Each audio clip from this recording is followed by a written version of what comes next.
জাতীয় সঙ্গীত নিয়ে আমার কিছু কথা। জাতীয় সঙ্গীত যে বাংলাদেশ থেকে বাদ দেওয়ার অনেক পয়েন্ট আছে। এটা মূলত যখন তৈরি করা হয় তখন বাংলাদেশের কোনো নামগন্ধ ছিল না। এটা 1905 সালে রচনা করে রবীন্দ্রনাথ।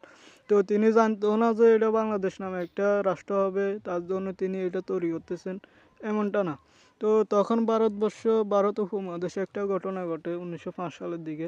আর ওই ঘটনার নাম হচ্ছে বঙ্গভঙ্গ। ভারতবর্ষে হিন্দুরা তখন মুসলমানদের উপর চরম অমানবিক নির্যাতন, হত্যা, গুম করতে, এগুলো আপনারা জানেন।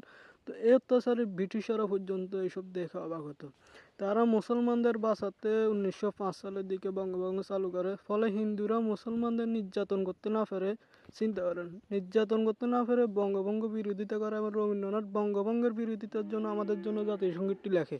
যখন হিন্দুরা মুসলমানদের কিছুই করতে পারছে না, তো তখন আবার তারা তীব্র আন্দোলন করে। এর মুখে 6 বছর পর বঙ্গভঙ্গ রোধ করা হয় এবং পুনরায় মুসলমানদের উপর হত্যা শুরু করে তারা। এর উপর ভিত্তি করে আপনারা জানেন 1947 সালে দেশ ভাগ হয়। একটা হচ্ছে ভারত, একটা হচ্ছে পাকিস্তান। তো আমরা পূর্ব পাকিস্তান ছিলাম, এখন বর্তমান পাকিস্তান পশ্চিম পাকিস্তান ছিল।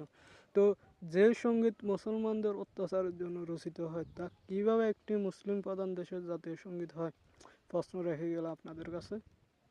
আর এই জাতীয় সঙ্গীত বাদ দেওয়ার অনেক যুক্তি আছে। আপনারা জানেন জাতীয় সঙ্গীতের জন্ম 120 বছর আগে লেখা এটি। বাংলাদেশ জন্মে 66 বছর আগে এটি লিখছে।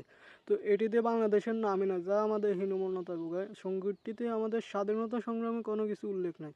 আমাদের ইতিহাস ভুলিয়ে দেওয়ার জন্য এসব ষড়যন্ত্র। তো এটি বাউল শিল্পী থেকে নকল করছে তিনি। আমি কোথায় পাবো তার এ থেকে আইডিয়া নিয়ে সূত্র এগুলো নকল করছে, আপনারা জানেন। তো এটি 1905 সালে বঙ্গভঙ্গ আন্দোলনের পরিপ্রেক্ষিতে এটি রচিত হয়। বাংলাদেশের সাথে এটির কোনো সম্পর্ক একেবারে নাই। আর কথা হচ্ছে এটি হচ্ছে হিন্দুর লেখা, ঠিক আছে। হিন্দু লেখছে মানে তখন যখন মুসলমানরা বিপদে ছিল তখন তিনি ওইটি লিখছেন। তো এ থেকে বোঝা যায় কি, এটা হিন্দুদের জন্য লেখা। আপনি একজন মুসলমান হিসাবে কিভাবে এটা গ্রহণ করতে পারেন? আর এই জাতীয় সঙ্গীতটি আপনাকে মানতে হবে, এটা ওহির মাধ্যমে বা অলৌকিকভাবে কিছু একটা ঘটনার মাধ্যমে বাংলাদেশের জাতীয় সঙ্গীত হয়েছে, এটা এমন না, ঠিক আছে। আপনি এটা দেখতে হবে যে এটা কখন রচিত হয়েছে, কার জন্য এটা রচনা করেছে, ঠিক আছে। আপনি এত কিছু জানার পরে যদি জাতীয় সঙ্গীতের পক্ষ নেন, তাহলে আমি বলতে বাধ্য হব যে আপনি হচ্ছে মুসলমানদের শত্রু, এমনকি হিন্দু প্রেমী।